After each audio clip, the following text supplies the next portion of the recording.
ربيع تبادى بهذه الصدور، وعمر تنادى بها أحلى شعور، وإخوان. أعوذ بالله من الشيطان الرجيم.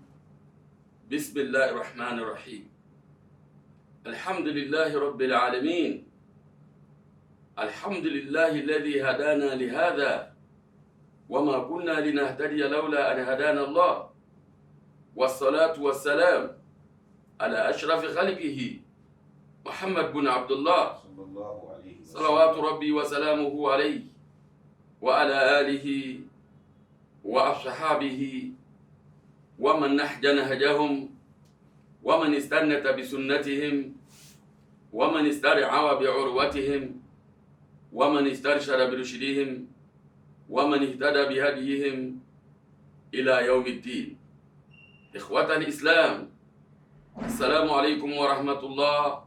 وبركاته. وعليكم السلام ورحمة الله وبركاته. adúpẹ́ fún Ọlọ́run. Alhamdulillahi. Akí ayìn. Alhamdulillahi. Lérí níranran oore tó ṣe fún wa.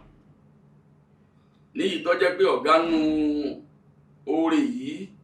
òun náà ni al-Islam. Ẹ̀sìn tí Ọlọ́run yọ̀ọ̀dá pé èmi pẹ̀lú rẹ̀ tọ́lọ̀ ní kí wọ́n bí wa sínú ẹ̀, àbí Ọlọ́run ní kí a máa rìn lérí agbọ́nrin rẹ̀. A lè má máa lóore,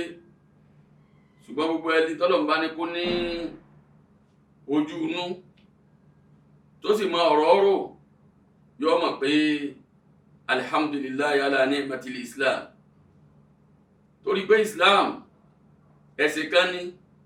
tó jẹ́ pé bá àti sáyé táyé fi lọ nírọ̀rùn, tí gbèsè ayé tiwa ó dáa, títà àwọn ọmọ ó dáa,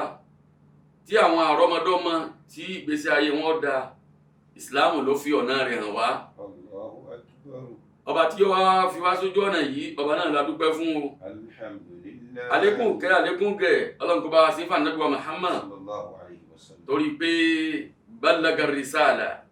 wa adda al-amana wa nasaha al-umma. Ànábì yìí kò ṣàbòsí fún wa, kò tàn wá, kò fi nǹkan kan lẹ̀ ní nǹkan tó lè ṣe wá láǹfààní. Lálẹ́ ìmẹ́nu débẹ̀ fún wa pé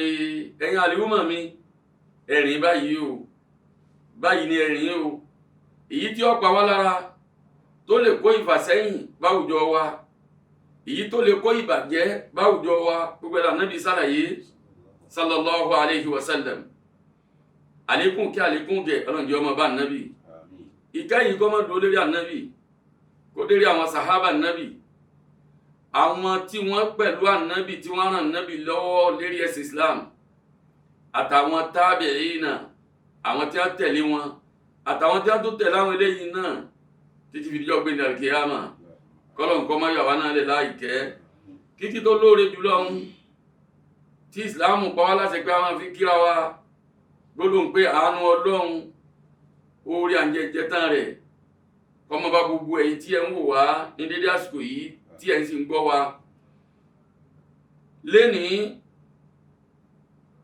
àwọn ibi tí a fẹ́ yà tí a bá wa sọ̀rọ̀ Ọlọ́run lérí rẹ̀, kọ́lọ̀ kó jẹ́ kó ṣe mí láǹfààní, kó ṣe ẹ̀yin náà ní àǹfààní. Àmín. Òun náà ni níbi àlòdé yìí, níbi àbáadé yìí. Ìtumọ̀ eléyìí ó ní pé bàbá wọlé ayé náà a wá rí pé ìbàjẹ́ ó wá di gbajúgbajà, ó wá di tó gàgà tó góńgò láwùjọ wa, kò wá síbi tí ó fẹ́ dé mọ́. Gbogbo ibi táwọn akagbá ti lè rí bàjẹ́, ibẹ̀ là ń ti rí lónìí. Gbogbo àwọn èèyàn tí ó yẹ ká mọ́ bí ìbàjẹ́, àwọn ń ka wọn mọ́ di rẹ̀ lónìí. Ọ̀dà bọ́bọ́ wá rí bẹ́ẹ̀, kí ní ń fa ìbàjẹ́ yìí tó jẹ́ pé kò yọbì kan lẹ̀ mọ́? Kí ní ó fà tí fi ń lékún sí láwùjọ wa tí ò dínkù? Wá àṣìṣe pọ̀ lọ́sàn àti lóru lérí tẹlifíṣàn oríṣiríṣi, lérí tẹlifíṣàn Sunna TV tiwa yìí náà. Wá àṣì lérí àwọn ẹ̀rọ alágbèérìn wa, wáàsí pọ̀ láàrin àwọn tafsiri tá a máa ń lọ wáàsí pọ̀ níbi àwọn wáàsí ìta gbangba àwa rí pé kàkà kí ìbàjẹ́ yìí ó dínkù ìṣẹ́ni tó ń lékún láwùjọ wa kí ni ń fà á pẹ̀lú ògo Ọlọ́run lẹ́nu wọn bá ṣẹ́jú tí ń bẹ wájú wa yìí àyà láti dára wa lẹ́kọ̀ọ́ kí ni ń fa àwọn kinní yìí bí Ọlọ́run bá tó yọ̀dá insha Allah kí ni ọ̀nà àbáyọ lérí àwọn wàhálà yìí tí ó fi kásẹ̀ ńlẹ̀ ànísàlẹ̀ ìmẹ́nubà afáàmì Qamaruddin torí pé gbogbo tá a bá wá nú Al-Qur'ani tá a bá rí tá a wá nú hadithi tá a bá rí òkòbọ́ ọ̀rọ̀ ni èyí ní ọjà lọ waransẹ́sà láàlọ́ sínú ẹsẹ̀ Al-Qur'an níbi tí Ọlọ́run ti ń sàlàyé fún Ànábì wa Muhammad sallallahu alayhi wa sallam sí a'udhu billahi minash shaitanir rajim bismillahir rahmanir rahim. A'udhu billahi minash shaitanir rajim. Bismillahir rahmanir rahim. Al-Qur'an jẹ́ ó yé wa wa idha qila lahum la tufsidu fil ardi qalu innama nahnu muslihun. وإذا قيل لهم لا تفسدوا في الأرض قالوا إنما نحن مصلحون. Allah ní ألا إنهم هم المفسدون ولكن لا يشعرون. ألا إنهم هم المفسدون ولكن لا يشعرون. Bàbá wa àyà yìí ń túmọ̀ sí pé èèyàn lè wá ń di ìbàjẹ́ tí ó sì ní mọ̀ pé ìbàjẹ́ lòun ń ṣe. وإذا قيل لهم لا تفسدوا في الأرض. Ọlọ́run nílé Ànábì àwọn èèyàn tó bá dibi ìgbà tí ó dà wọ́n máa hùwà bàjẹ́ bàbá wa rẹ̀ nìkan sọ fún wọn pé la tufsidu fil ardi. لا تفسدوا في الأرض. Ilé ìṣe yìí ọ̀dà péyàn bá ń ṣe báyìí Ọlọ́run ò pa wá láṣẹ eléyìí Ànábì wa Muhammad wí tẹ́ ń ṣe yìí o ẹ̀ ń balẹ̀ Ọlọ́run jẹ́ ní. قالوا إنما نحن مصلحون. Wọ́n ní ẹ̀dá nǹkan mọ̀ ní èyí lọ́wọ́ fà láwùjọ wa lónìí gbogbo àwọn tí a bá wá gbóǹdò pé àwọn olù ayé Al-Qur'ani àwọn ò fi ṣiṣẹ́ súnà Ànábì wa Muhammad hadisi tí wọ́n gbọ́yé wọ́n ò fi ṣiṣẹ́ àwọn ni wọ́n wá dọ̀tá àwọn èèyàn lónìí. وإذا قيل لهم لا تفسدوا في الأرض. àwọn èèyàn wọ́n wá ka àwọn eléyàn kẹ́ni tí ọ̀làjú nú ayé. وإذا قيل لهم لا تفسدوا في الأرض. wọ́n kà wọ́n kẹ́ni tí ò rí ta tí ọmọ ń táyé ń wí. وإذا قيل لهم لا تفسدوا في الأرض. wọ́n kà àwọn eléyàn káwọn tó jẹ́ pé wọn ò tí ì dá àmọ́ wọn ò tí ì já sí i wọ́n mọ̀ pé bí tá à ń já lọ yìí inú kòtò Jahannama lèèyàn ń já lọ díẹ̀ díẹ̀. وإذا قيل لهم لا تفسدوا في الأرض. Ọlọ́run ní bàbá wí fún wọn níta ìṣe yìí ọ̀dà ìwà àbàjẹ́ ni. إنما نحن مصلحون. wọ́n á ní ǹjẹ́ nìkan ṣe ń tọ́ dáa tó wa àwọn là ń ṣe ń tọ́ dáa jù wọ́n tó wá máa wọn ẹ̀rí wá bó tiẹ̀ jẹ́ pẹ́ẹ́rì tí wọ́n mú wá yìí ọjọ́ mọ́tọ́ Ọlọ́run àti Ànábì wa Muhammad wọ́n máa wá mú wá nínú ọgbọ́n erí wọ́n máa wá ro mọ́ra wọn wọ́n ní àwọn bàbá wa bí wọ́n ti ṣe é nù ni ẹ dákun kí ló kan àwọn bàbá wa pẹ̀lú pé bẹ́ẹ̀ sì ti wí bá Kùránì ti wí bá Ànábì wa Muhammad ti wí. وإذا قيل لهم لا تفسدوا في الأرض. ìbàjẹ́ yìí wá pọ̀ láwùjọ wa lénìí kọ̀ wá síbi tí ò dé mọ́ zahara al-fasadu fil barri wal bahri bima kasabati aydin nas. ظهر الفساد في البر والبحر بما كسبت أيدي الناس. kọ̀ wá síbi tí ò dé mọ́ ibi tó ti tá àti lérò pa alẹ́ rí bàjẹ́ àwọn arìnrìn bẹ́ẹ̀ lónìí. ظهر الفساد في البر والبحر. àwọn èèyàn wọ́n lè wá bí wá nlé tábà ní alifasad àwọn àfáàtù wọ́n ní alifasadu huwa tagyiru min halati almisaliya ila halati duna almisaliya ẹ mọ̀ pé ni wọ́n bá sọ ìbò ńlẹ̀ àná òun náà ni ó fẹnu ara rẹ̀ túmọ̀ rẹ̀ ìtumọ̀ gbọ́dọ̀ yìí òun náà ni pé ká kúò nínú òṣèṣì tó dáa tá a lè fi júwe téèyàn lè kọ́ṣe rẹ̀ pé bí lámà yìí ti ṣe yìí àríkọ́ṣe dáadáa ni ká wá bọ́ sínú ìwà àbàjẹ́ tó jẹ́ pé wọn ò gbọ́dọ̀ bá yẹn ń di rẹ̀ ọwọ́ pọ̀ lọ́kànrin tá a lè kà á tán lórí agbọ́nrin yìí àwọn náà mọ̀ ní tí jẹ́ wà bàjẹ́ o wọ́n bí ànábì Muhammad léèrè sallallahu alayhi wa sallam kí ni àwọn nǹkan tí ò da kí ni tá a lè pè ní wà bàjẹ́ ànábì ní tó da òní tó ń ṣe lọ́wọ́ tí wọ́n náà wọ́n á ràn kàn pé bẹ́ẹ̀yàn bá mi lérí kíní yìí wọ́n kàn sára sí mi bí ọkùnṣẹ́. wa iza qila lahum la tufsidu fil ardi qalu innama nahnu muslihun. a máa ń wá àbàjẹ́ bí wọ́n náà bá ń ṣe lọ́wọ́ wákàrí ìta àyàtọ́lẹ̀ alayka nas nífẹ̀ẹ́ káwọn èèyàn ọba lérí rẹ̀ kò sẹ́ni tí ò ní mọ ẹran fílà lọ́wọ́ nísìnyí báwọn èèyàn orí yọmọ wá pàtẹ́wọ́ ní ibi la wà káwọn èèyàn lè rí pé ń ṣe kí ni o èèyàn ẹran fílà lọ́wọ́ ẹ̀yin náà ń ṣe bẹ́ẹ̀ lé àbí bẹ́ẹ̀ kọ́ gbogbo àwa tá à ń bá ń ṣe bẹ́ẹ̀ àwa náà mọ̀ pà ń ṣe dáadáa lọ́wọ́ wa idha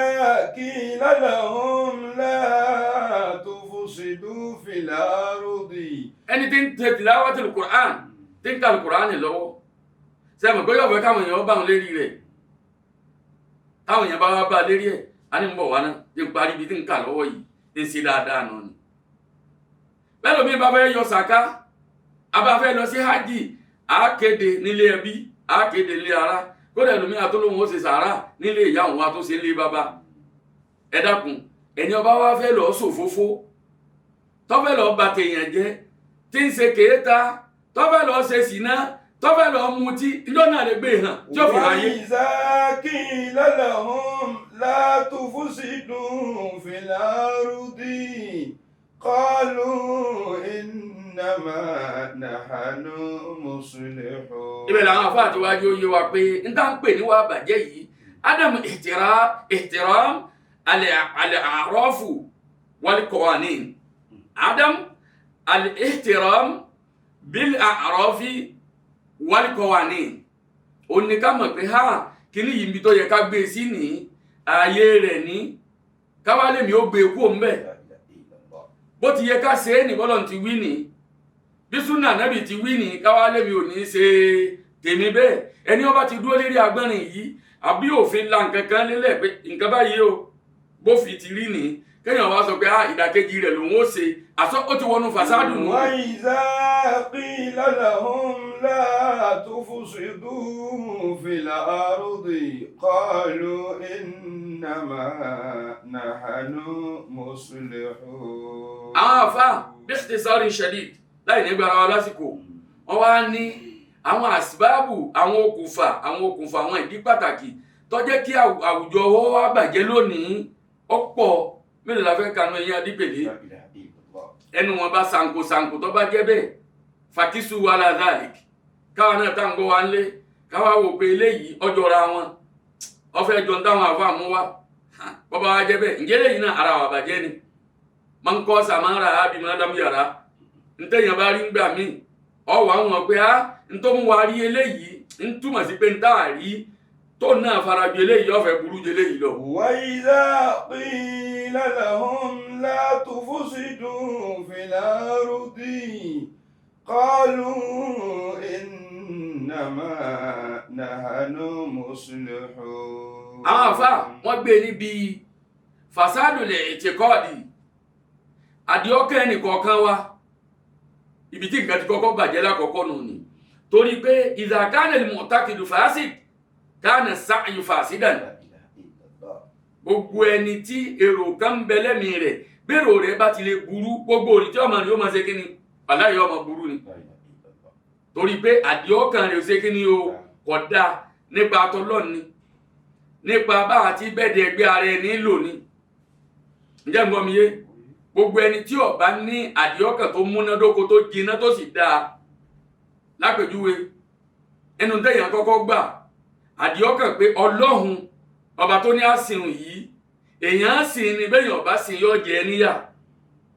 ká sì sìn ní onílàádá àá sì jábọ̀ bá bá déwájú ọlọ́hun lérí bá a bá ti sìn tí ìgbàgbọ́ rẹ bá dúró lérí bẹ́ẹ̀ dáadáa sẹ́mi pẹ̀lú ẹni bẹ́ẹ̀ yóò ṣe kí ni yóò sìn abẹ́ni tó bá gbọ́ pé àti báwọn afáàn wí tara wọn ni ta ló lálìkẹ́ àmọ̀ náà tọ́pọ̀ wọ́n dọ̀hún náà ni bẹ́ẹ̀ bá sọ̀rọ̀ sàárè ìyà tí ń bẹnu ẹ̀ wọ́n á ní ta ló lọ́nu sàárè náà tó darí tó wá fáwọn àfáà lẹ́sìn pé bó ti rí ni ọ̀rọ̀ tó lọ́run wá sọ àti ní tànàbù Muhammad wí ń pa rẹ̀ ńkọ́ ọlọ́run sì jẹ́rìí ànábì pé wà má yantiqu anil hawa in huwa illa wahyun yuha ànábì yẹn sọ̀rọ̀ fẹ́nu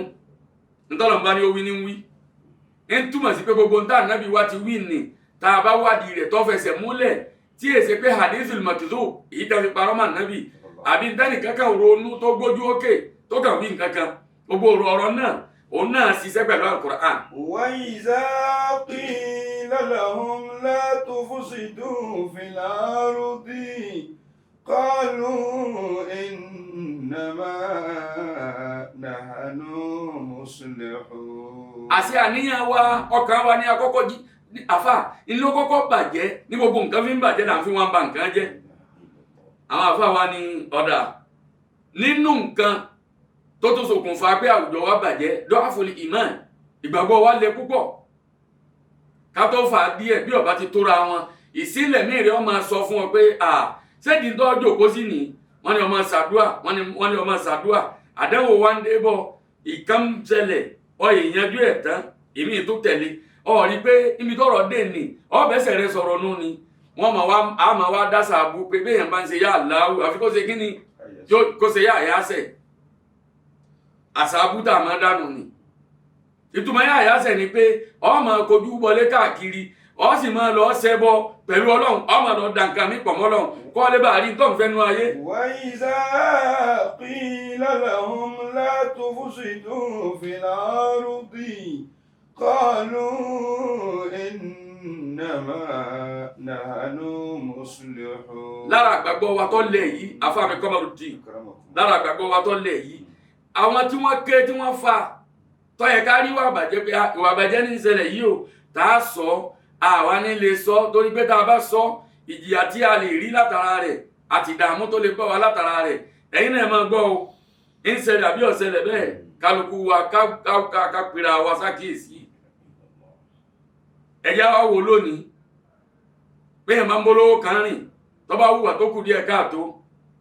ọwọ́ lójú àfáà tí ó dára rẹ̀ lójú tí ó sọ fún pé aláàjì ní tẹ́ ń ṣe èyí ọ̀dà bẹ́yàn bá ṣe léyìí tó bá fi lọ gbọ́ lọ́hùn yóò jìyà àfà ikú ilẹ̀ wọná a lè sọ mọ́ lónìí ó lójú àwọn àfáà tó lè sọ nítorí gbọ́mọ̀ pé bóun bá sọ sàárà àbí sàká tálájì yọ fún kò ní yọ ọmọ bóun bá sọ àwọn oore tí ń tọ́da aláàjì bọ́ sọ́dọ̀ òun ò ní sọ ọmọ ẹ má jáwé àbí àdìsí ànábì wa Muhammad kan ànábì ní man ra'a minkum munkaran falyughayyirhu biyadihi gbogbo ẹni ó bá rí wá bàjẹ́ kan tí ń ṣẹlẹ̀ kó gbìyànjú kó mọ́wọ́ rẹ̀ kó fi tún ṣe ànábì wa ní wa in lam yastati ó wá rí pé agbára wọn ká ó jù ń lọ ọwọ́ òṣè fi tún ṣe ànábì ní fabilisanihi kíró ẹni bẹ́ẹ̀ àkọ́sọ́ jáde pé habba subhanallah ndẹ́n sì ń ṣe èyí ọ̀dá o ìwà abúlé ń wù yí o à ń ba nǹkan jẹ́ ní o ànábì ní wa in lam yastati tí ọba wa tún lágbára eléyìí náà fabiqalbihi tó ọwọ́ kó fọkàn sọ èyí ń lèmi pẹ̀lú rẹ ńlá wa rọ̀ mọ́ lónìí pé fadhalika ad'aful iman ànábì náà kúkú ti ní ká fọkàn sọ gbogbo wa wá ń fi ọkàn sọ ìwà fọkàn sọ yìí ẹni tí ń hùwà bàjẹ́ yìí ń wá lékún sí lára rẹ̀. wa iza qila lahum la tufsidu fil ardi qalu innama nahnu muslihun. bàbá wo ọ̀rọ̀ táwọn àfáàní tó bọ̀ yìí gbogbo ẹ̀ ní ìṣẹ̀lẹ̀ o à ń gé kéékèèké ni gbogbo ẹ̀ ló ní tàn ló sì ní àwọn hadith kọ̀ọ̀kan àmọ́ tá a bá wà kó tá a níwájú wa ayé bẹ́ẹ̀ ò lè gbà wá nínú táwọn afá tó sàlàyé fún wa àádámul khashiya ìpayà ọlọ́run sílẹ̀ mọ́ wa ka'annaha qad rufi'at ọba dàbí pé wọ́n ti gbé kúrò lérí ilẹ̀ ọlọ́run sì ní wa amma man khafa maqama rabbihi wa naha an-nafsa 'anil hawa fa innal jannata hiya al-ma'wa. Wa amma man khafa maqama rabbihi wa naha an-nafsa 'anil hawa fa innal jannata hiya al-ma'wa. Al-Qur'ani ni wa amma man khafa maqama rabbihi. Wa amma man khafa maqama rabbihi. Ọlọ́run láwọn tí wọ́n kó ní ìwà àbàjẹ́ àwọn ní gbogbo àwọn tí ẹ̀rù ń bà wọ́n pé khafa maqama rabbihi. Ìjọ kan bẹ tá a dùn wájú Ọlọ́run o sẹ́yìn ṣe gbédé wájú Ọlọ́run báyìí ẹ̀rù jọ́nà ń bà wọ́n ẹ̀rù jọ́nà tí wọ́n ń bà wọ́n ni wa naha an-nafsa 'anil hawa. Wa amma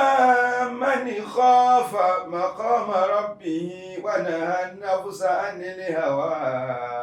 fa innal jannata hiya al-ma'wi. Torí pé etí ò mú payọ̀ Ọlọ́run wá mọ́ tó sì fi tẹ́lẹ̀ rí ilẹ̀ adamul khashiya ẹ̀rù ọ̀bà wá àsáfọ́lọ̀ mọ́ ni gbogbo ẹni tí ọba yìí ti sáfọ́lọ̀ yọ́ máa ṣe kí ni o yọ́ máa fọgbọ̀ Ọlọ́run yarí gbogbo ntọ́lọ̀ wọn fẹ́ ni yọ́ máa ṣe kò kúkú mọ̀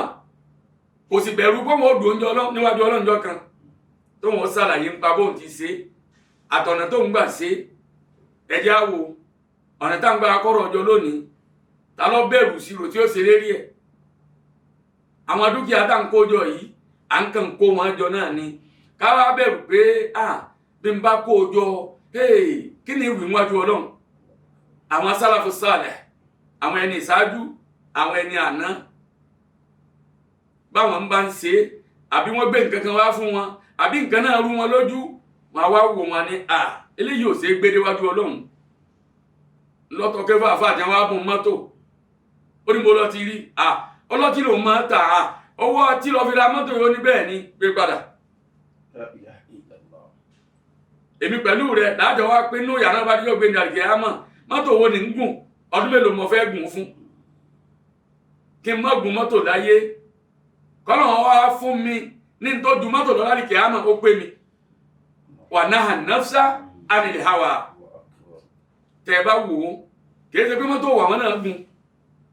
ká sì gùn mọ́tò dà bí ọ̀dà àmọ́ wọ́n páyà pé kí ni àwọn ògùn fọ́lọ́hún lérí mọ́tò táwọn ń gùn yìí báwọn bá déwájú rẹ̀ àwọn wá sá fún yìí mọ́ lónìí ẹ̀rọ Ọlọ́run ọba wa mọ́ nítòwú kálukú ní í ṣe ìrìn tó wù wá là ń rìn ọ̀rọ̀ tó wù wá là ń sọ nísọ pé ta ni ó mú mi agbàgbé pé ọba tó dá wa tó lè mú wa nì ọba náà bẹ́ẹ̀ àwọn àfáà wa ni ọ̀dà nínú àwọn nǹkan táàtún mẹ́nu bá ádámù takuwa àìbẹ̀rù Ọlọ́run yìí pẹ̀lú kásáfùn yìí méjèèjì náà ọmọ ìyá kan náà ni wọ́n torí pé àtakuwa safinatun najat ọkọ̀ téèyàn fi là láyé àti lálìkẹ́ àmà ìbẹ̀rù Ọlọ́run ni o bọ́wá díjọ́ gbé ìdàkẹ́ àmà Ọlọ́run ní ìpayà Ọlọ́run yìí ńlá sì fẹ́ wò àfẹ́ wo àwọ̀ wa àfẹ́ wo àwòrán wa àfẹ́ wo múra wa àfẹ́ wo ṣesí wa Ọlọ́run ní inna akramakum indallahi atqakum. Inna akramakum indallahi atqakum. táàfì wa mọ̀ pé yàn páyọ̀ Ọlọ́run àwọn afáàlà ara àwọn àpẹẹrẹ kan àkọ́kọ́ iltizamu ta'atallah irú ẹni bẹ́ẹ̀ yóò máa tẹ̀lé gbogbo ntọ́lọ̀ bá ní ṣe é báyìí wajtinab nawahihi gbogbo tó bá sì kọ̀ pé Ọlọ́run kọ̀ nǹkan báyìí o ọkà ni wọ́n wí létí rẹ̀ ni ó di ṣíṣe náà nù ó jìnà sí nǹkan náà nù ni irú ẹni bẹ́ẹ̀ yóò wá máa tẹ̀lé àṣetà Ànábì wa Muhammad fàwa ẹ̀rí níta Ànábì bá sì ní ẹ má ṣe kínní yóò má ṣe kínní o yóò má jìnà sí yóò ta kété sí. Inna akramakum indallahi atqakum. àwọn àbá àtúnjọ yé wa wọ́n ní at-taqwa sábàbù kulli khairin fi dunya wal akhirah òun lókun fọ́ọ́rẹ́ ayé àti tàlìkìyámà bí ìpayọ̀ ọlọ́run ọba ti wá sí mọ́ kí ni ọ̀wá jẹ́ ni ǹjẹ́ àìsí ìpayọ̀ ọlọ́run yìí okùnfà burú àti láyé àti lálìkìyámà ni ara ń tẹ́ ń ba àwùjọ wa jẹ́ lónìí nù ni àfáwa ni alábi sọ́bùrì tablugu ma turidu. alábi sọ́bùrì tablugu ma turidu. وبالتقوى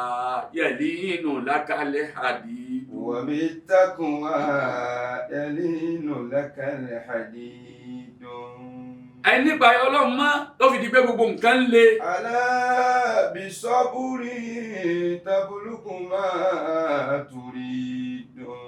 àìsí báyọ̀ ọlọ́run mọ́ nítorí ẹ̀kọ́ rọrùn fún wa láti ṣe ọwọ́ adi ti ń dà wá láàmú ọwọ́ adi pé يقولون الزمان به فساد. يقولون الزمان به فساد. وهم فسدوا وما فسد الزمان. وهم فسدوا وما فسد الزمان. àfààní àwa lò débi pé يقولون الزمان به فساد wọ́n wá pé ìgbà yóò dáa gbogbo nǹkan mà tiẹ̀ lé kankan. يقولون الزمان به فساد. àwọn pé báyìí le gbogbo nǹkan tiẹ̀ dàrú eku ò ké bí eku mọ́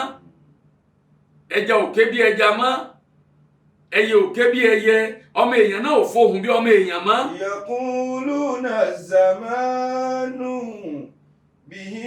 فساد. وهم فسدوا وما فسد الزمان. وهم فسدوا وما فسد الزمان. وهم فسدوا وما فسد الزمان. àwa wa ni ẹ̀mọ́ òlẹ̀ jẹ́ abúgbà o ara wa ni ká bú kò sí ní tó ṣègbà ẹjẹ́ á béèrè pé sóòrùn òyọ́ mọ́ mi tí ń yọ ni bó bá dásìkò tó sùpá ọyọ yọ yọ bó sì ọba lé yóò lé tọ́ba dásìkò tó jò rọ̀ òjò rọ̀. يقولون الزمان به فساد. bọ́bá dásìkò ọyẹ́ sọ́yọ̀ jáde mọ́ni bọ́bá dásìkò ooru ń jáde.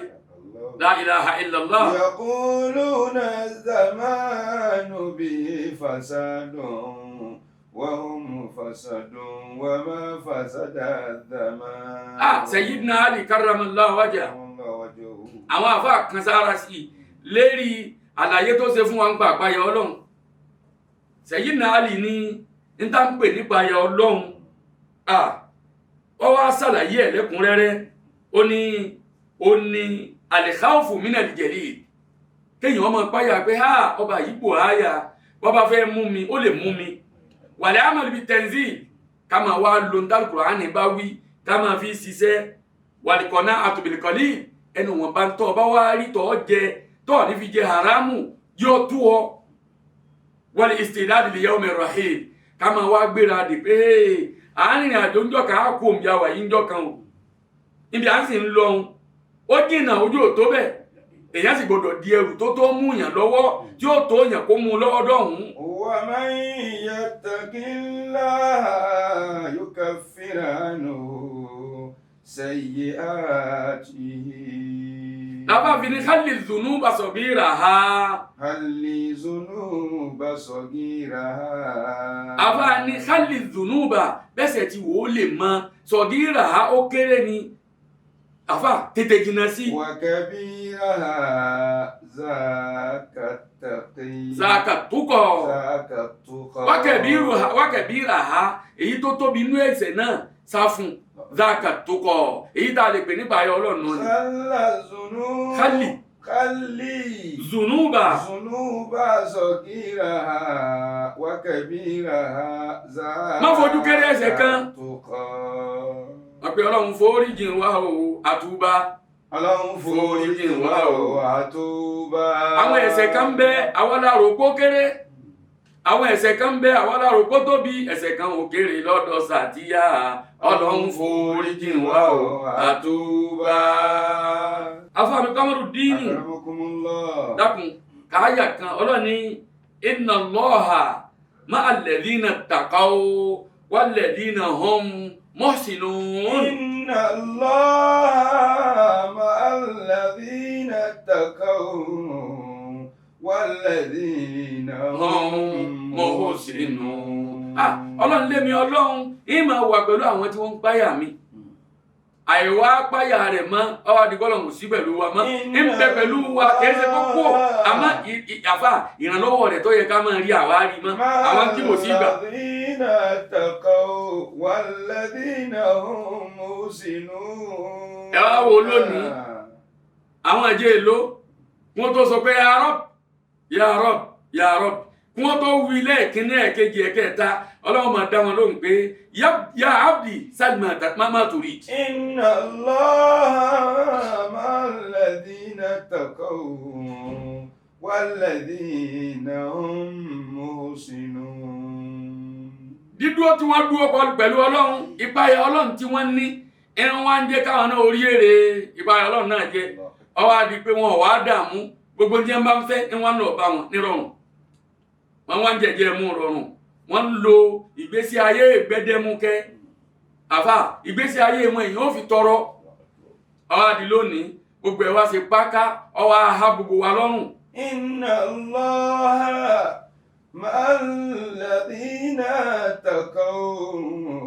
wal-ladhina hum muhsinun. Ọlọ́run ní àánú mi yóò máa súnmọ́ gbogbo ẹni ọba àfà tó bá páyè mi Ọlọ́run ń túmọ̀ sí pé ìbínú Ọlọ́run ni ó máa ṣe kí ni o yóò máa lè pẹ́kípẹ́kí mọ́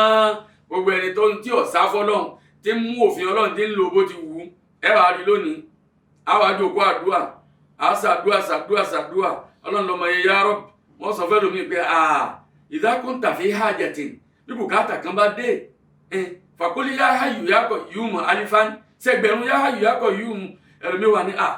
ya hayyu ya qayyum ẹgbẹ̀rún tẹ́ ní ń ṣe yìí mo ti ṣe kọjá bẹ́ẹ̀ 90,000 mo ṣe ẹgbẹ̀gbẹ̀rún ọ̀nà ọgọ́rin ni mo ṣe walam yara min asar ijaba kọ̀ wá ní rápẹ̀rẹ̀ gbígbàdúrà kankan. Inna Allaha ma'al-ladhina taqaw wal-ladhina hum muhsinun. Àṣé àìsáfọ́lọ̀ máa ìpáyọ̀ Ọlọ́run máa ńlọ́fà ní gbogbo ẹ̀ fi ń le ń túmọ̀ sí pé bó ti rí yìí o táwa ń rò kó bàjẹ́ yìí ohun tó jẹ́ ó bàjẹ́ ní ìpáyọ̀ Ọlọ́run tí ò sí fún wa mọ́ ọ̀dà kọ̀ wá tán síbẹ̀ nínú táwọn àfáà tún ṣàlàyé fún wa ittiba'ul hawa wa naha an-nafsa 'anil hawa nù ìfẹ́ ẹnu ká tẹ̀lé tinú mi ni wọ́n ṣe bẹ́yàn kan bá lórú rẹ̀ ikó yà jẹ́ èèyàn ni ká má ti ìsọwájú Ọlọ́run láyé ń bí náà gan ẹni ọba lò fẹ́ ẹnu akódà àmúba Ànábì wa Dáúdù alayhi salatu wa salam Allah ni ya Dáúdù inna ja'alnaka inna ja'alnaka khalifatan fil ardi فاحكم بين الناس بالحق ولا تتبع الهوى فيضلك عن سبيل الله إن الذين يضلون عن سبيل الله لهم عذاب شديد بما نسوا يوم الحساب لا إله إلا الله ما فرطنا في الكتاب من شيء ما فرطنا في الكتاب من شيء Ọlọ́run fi nǹkan kan lẹ̀ nínú tí ń mú ìwà àbàjẹ́ tí ń fi ń lékún láwùjọ wa bí ó ṣe pé Ọlọ́run ya bẹ̀ ó sì ṣàlàyé gbogbo ẹ̀ fún wa. Ya Dáúdù. Allah ní ya Dáúdù ya Dáúdà. Ya Dáúdù inna ja'alnaka khalifatan fil ard. Ọlọ́run la fi ọ́ ṣe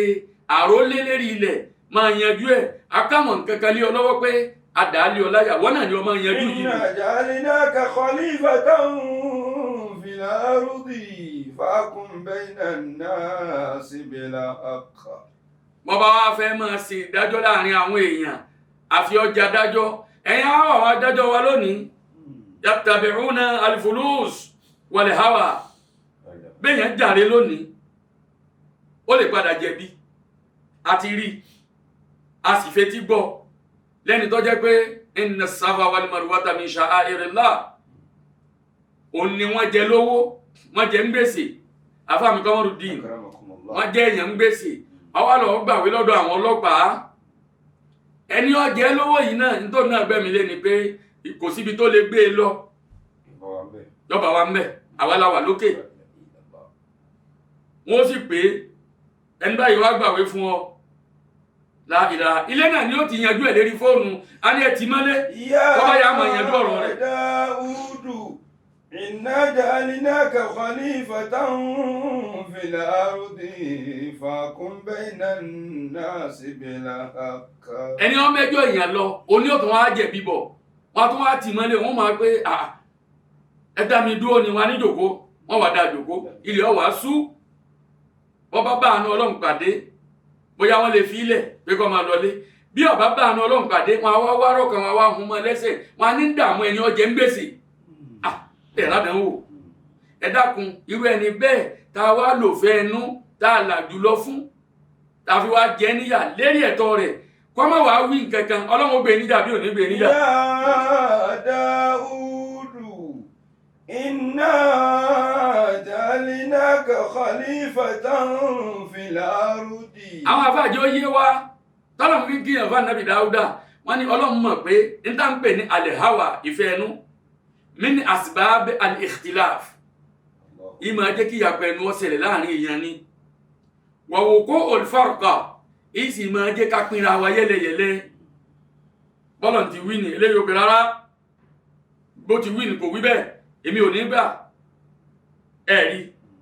nítorí ẹ̀ ni wọ́n máa fi pe gbogbo àwa tá a jẹ́ aládàádálẹ̀ tá a mú nǹkan tí ò sínú ẹ̀sìn tá a ń fi sí báwọn àfáà bá fẹ́ pè àwọn àfẹ́ súnà náà bá fẹ́ pè wọ́n ní ahlul ahwa àwọn enífẹ̀ẹ́ ẹnu tí wọ́n ń lò fẹ́ ẹnu ara wọn tí wọ́n ò ṣe tọ́lọ̀ wí àti ànábì wa Muhammad wí. Fahkum baynan nasi bil haqq wa la tattabi'il hawa. Ọlọ́run ní rẹ̀ Dáúd má tẹ̀lé fẹ́ ẹnu rẹ o má lo ìfẹ́ ẹnu rẹ kó fi dájọ́ láàrin àwọn èèyàn ẹ wá wo adájọ́ wa lónìí ẹ wo àwọn èèyàn wa lónìí ẹ wo àwọn àfòká wa lónìí ẹ wo àwọn tọ́lọ̀ ń kẹ́ wa lónìí ẹ wo àwọn enípo wa lónìí wọ́n fọwọ́ lágbáyẹ̀ lójú ni ìfẹ́ ẹnu kálukú lò. Ya Dáúdù inna ja'alnaka khalifatan fil ardi. torí bọ́lá yí ó yé wa ìpé bọ́ọ̀ ń bá ń lo ìfẹ́ ẹnu Dáúd fayudillaka an sabilillah tó fi sọnù kó lójú ọ̀nà tọ́lọ́wọ̀ ní mọ̀. Wala tattabi'il hawa fayudillaka an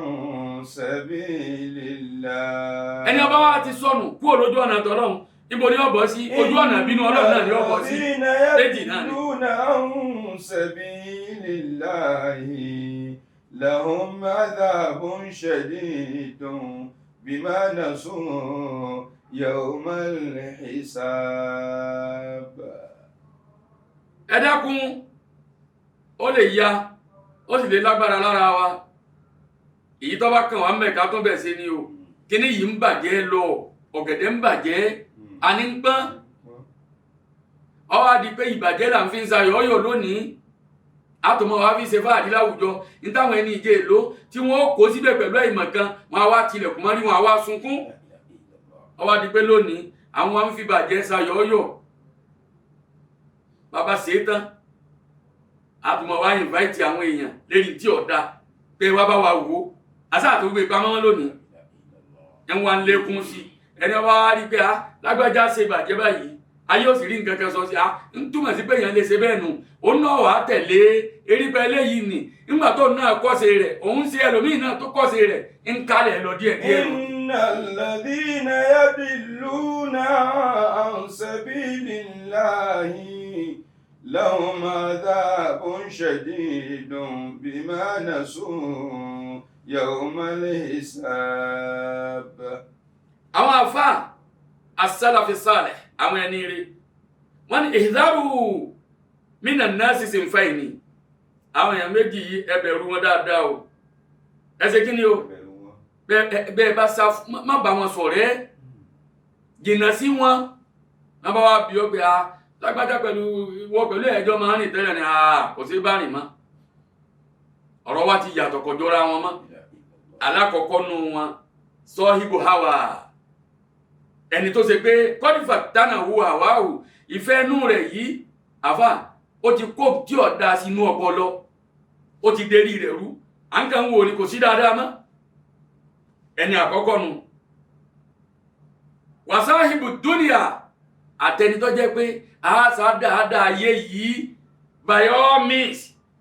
a ní ibi tọ́dún dé yìí agbọ́dọ̀ gun jíìpù kọ́dún yóò tó parí ọ̀nà wo lọ fẹ́ gbàgùn anẹ́mọ́wádìí yẹn ẹwà yìnyín lẹ̀ ń túmọ̀ sí pé kọ̀ọ̀kọ̀ láti bí halali ni àbí bí haramu ni ẹni tó wọ́n pa lẹ́kún tó wọ́n fi gùn kó wọ́n sá ti gùn ní tiẹ̀. innal ladhina yadilluna an sabilillahi lahum adhabun shadidun bima nasu yawmal hisab. asọ́lẹ̀ annabi wa Muhammad sallallahu alayhi wa sallam annabi ni inna mimma akhsha alaykum ba'di ẹ̀rù tí ń bà mí bí n bá lọ tán ẹ̀yin àlèhùmọ̀ mi tí ń bà mí lẹ́rù rẹ̀ o àkọ́kọ́ ń bẹ̀ butunakum ń tẹ́ jẹ sínú yìí kíni ń tá jẹ sínú wa yìí ń tá mú sínú wa yìí ànábì ní bóòlẹ̀ ẹ̀sẹ̀ ní fi tọ́lọ̀wọ̀n ọ̀fẹ́ tẹ́ẹ̀ ní máa jẹ tẹ́ẹ̀ ní máa mú ìjẹkújẹ aminal halal aminal haram ǹjẹ́ kíní yìí lẹ́tọ̀ọ́ ǹjẹ́ ìsìláàmù ní ajẹ́ ǹjẹ́ ọ̀lẹ́tọ̀ yẹn mélòó ní wádìí bẹ́ẹ̀ mọ́ ara tí ń jẹ́ bàjẹ́ ó lékún láwùjọ wa nù ànábì lẹ́lẹ́kejì tẹ́rù ń bà mí fún furujakum abẹ́yìn ǹjẹ́ lè sọ báyìí táwọn asábọ́ mọ́ níbi tóbi míì ti ń ṣe fáàrí lẹ́nu rẹ̀ lọ́hùn a ní ẹ wò ó lópin ìgbà tí kíní yìí bá ń bẹ ń bí ìyà kan ò lè jẹ mí kíní yìí ni ìyà ó yà jẹ láàrin ta gbagba ni ó sì ti máa sọ kìí ṣe pé yóò gbé kọ̀rọ̀ kan yóò máa sọ́kọ́ yóò tún máa wá bí ṣe fáàrí. alladhina yadilluna an sabilillahi lahum adhabun shadidun bima nasu yawmal hisab. lábá wá rí láwùjọ wa lónìí ọwọ́ á di pé ìbàjẹ́ à ń kàn fi ń ṣe fáàrí ni à ń fi ń ṣàyọ̀ọ́yọ̀ ni gẹ́gẹ́ bí aago náà ti ń lo àfáàmì Kamaruddin nínú nǹkan tó ṣe pàtàkì tí ó yẹ ká má mẹ́nu bà kábò yìí ó tó lọ máa lọ́wọ́ ẹ̀rí dọ́àfú ad-dawr at-tarbawi fil mujtama ọ̀nà tá ń gbà kọ́ ọmọ lónìí ìfàsẹ́yìn ti bá ìsìláàmù ìtànà bi tarbiyatil awlad munzu nu'umati azbarihi bẹ́ẹ̀ sì ni ìsìláàmù òkèrè rẹ̀ àkọ́kọ́ ìsìláàmù gbé láti bí azawajul misali irú obi wo la bí tí bímọ rẹ̀ tí ò ní bíbí kúbi ọgbọ́n mi yá fáàmì Kamaruddin ẹlẹ́ẹ̀kejì ash-shu'uru nafsi nahwa al-awlad kí ni bí bàbá ti gbọdọ̀ mú ọmọ bí ó ti handle ọmọ bí ó ti tọ́ bí ó ti rèé àwọn àdájọ́ tọrọ mọ́ bàbá fẹ́ bímọ ǹjẹ́ ń gbọ́ mi yé tá a bá wá bí tán ó kọ̀ wo là á fún ẹ̀kọ́ wo la fẹ́ fún ọ̀nà wo là á gbé rìn gbogbo ẹni Ìsìlámù sọ min tasmiyatin wa hakikatin wa hitani bí bẹ́ẹ̀ lọ ó ti yáwọn àfáà wa ńlé a sọ ọmọ lóókọ gidi a ṣe tahnik ká fi nǹkan tó dùn ká fi sí lérí ahọ́n níjọ́ tá a bá bí káwa kọ̀ lẹ́kọ̀ọ́ tó dáa káfà Al-Qur'ani kọ ẹ̀kọ́ tọ́lọ́ àti tànẹ́bùwà Muhammad lẹ́yìn náà at-tarbiyatu al-imaniyya bó lọ́mọ yóò ṣe lọ́lọ́mọ al-khuluqiyya bó ní ó ṣe níwà táà fi bá èèyàn lò torí tá a bá ń sọ pé àwùjọ bàjẹ́ ó bàjẹ́ min nahiyati diniyya nípa ẹ̀sìn àwùjọ wa bàjẹ́ wa min nahiyati al-khuluqiyya nípa àwà àwùjọ wa bàjẹ́ méjèèjì náà ń gbò ti bàjẹ́ ń bẹ̀ àfà faqad intashara al-fasadu fil barri wal bahr ó ti kárí ayé torí bàbá mú ẹ̀sìn tán kí ló tún kù o ìwà náà ni méjèèjì náà wá bàjẹ́ nǹkan wá fàtẹ́ bàjẹ́. zamanu bí fasadun wa hum fasadun wa ma fasada zaman. ọ̀nà táwọn ń gbà bímọ lónìí ẹjẹ́ aṣọ igi ọ̀pọ̀lọpọ̀ obìnrin láàṣọ igi rẹ̀ láàṣọ máa bọ́rọ̀ bá wá doyún a máa wá fà mọ́ra lọ́wọ́ pé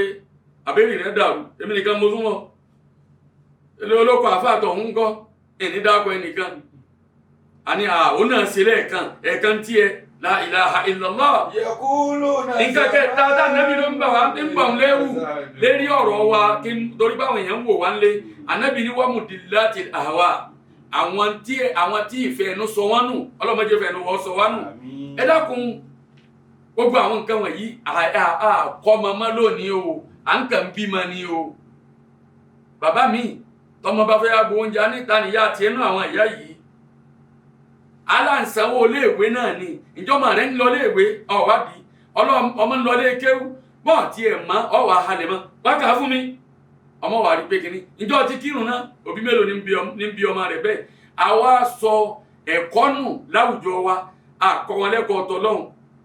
bí wọ́n ṣe dọ́lọ̀ mọ̀ bẹ́ẹ̀ bá ní kọ́ máa kó wọn lọ ilé kéwú nísìnyí àwọn ti gbà pé kọ́ máa lòdì kọ́ máa lọ jẹ sàrà káàkiri kọ́ máa lọ gbà rẹ̀ sí tútù káàkiri àti ṣúgà bẹ́ẹ̀ sì ni ọ̀rọ̀ kéwú ti kọjá bẹ́ẹ̀ lónìí èèyàn ń kéwú ń di professor èèyàn ń kéwú lónìí ń di doctor àdúgbò lọ́dọ̀ ọ̀lọ́ àwọn àfáà wa tí wọ́n kọ́ wa dọ́kítọ́rù gbogbo wọn professor ni wọ́n nínú kéwú yìí náà ni gbogbo téèyàn ti ṣe dáadáa láyé náà wọ́n ṣe ọwọ́ adi pé ẹ̀kọ́ kéwú àwa àfọwọ́ tasẹ̀rẹ̀ mu ọwọ́ bíntín la fi mú ọwọ́ yẹpẹrẹ la fi mú lérí àníyàn pé bí a bá kéwú náà tẹ́kí ni a fẹ́ fi ṣe agbàgbé pé àfáà mi agbàgbé pé látara ẹ̀kọ́ yìí wọ́n jà nǹkan kan máa gbó náà ti lọ látara ẹ̀kọ́ yìí alukur'an wọ́n dọ́lọ́ mọ̀ wọ́n mọ ẹ̀tọ́ tí ń bẹ fóbi alábàágbé wọn wọ́n mọ mọ̀lẹ́bí kí ni wọ́n ti ń bẹ fún wọ́n mọ ọ̀gá tó kọ́ wọn lẹ́sìkọ́ wọ́n mọ ará àdúgbò wọ́n mọ ẹ̀kọ́ òwe kọ́ yẹn o ẹ̀kọ́ òwe tí máa kọ́ yẹn ni pé jàfẹ́tọ̀ rẹ mọ́gbàkẹ́ nìkan yẹn jẹ ọ̀ní right ọ̀lẹ́tọ̀ rẹ ńlọ́tọ̀ kéwú fọ́ọ̀mù tó pe bàbá ẹ̀ lẹ́jọ́ ani minanse òun ń dánú bí òun nulẹ̀ bọ́ bá sì délé ìjọba wọ́n wàá sọ fún bàbá pé ìrẹ́ bàbá ń tọ́mọ rẹ wí ní ọyàwó náà sọ sí bàbá àtọmọ wọn máa wá rojọ́ wọ́n wà ní bàbá ọ̀ọ́fì lélẹ̀ fún ni àbí kọ́ mọ́ sọ fún bàbá rẹ̀ pé bàbá mi ilé tó kọ́ yìí ìwọ lọ kọ́ ń jẹ́ tẹ̀bí ń dógún tèmi èyí tí bàbá tiẹ̀ náà kọ́ máa lọ bẹ̀ ọwọ́ àdìpé àwùjọ wa wọ́n ń bàjẹ́ nígbà tó ń bá ṣe bẹ́ẹ̀ fún bàbá rẹ̀ àwọn ọmọ tiẹ̀ ní ó ṣe kí ni o wọ́n ṣẹ̀ṣẹ̀ bẹ́ẹ̀ fún sáwùjọ wa ń dáa ni àbí ń bàjẹ́ hádà aláṣẹ̀bílì istifham kálukú náà bira wa bàbá wa bira wa tá a bá rí i pé ń bàjẹ́ ni kí ni tọ́ wa kàn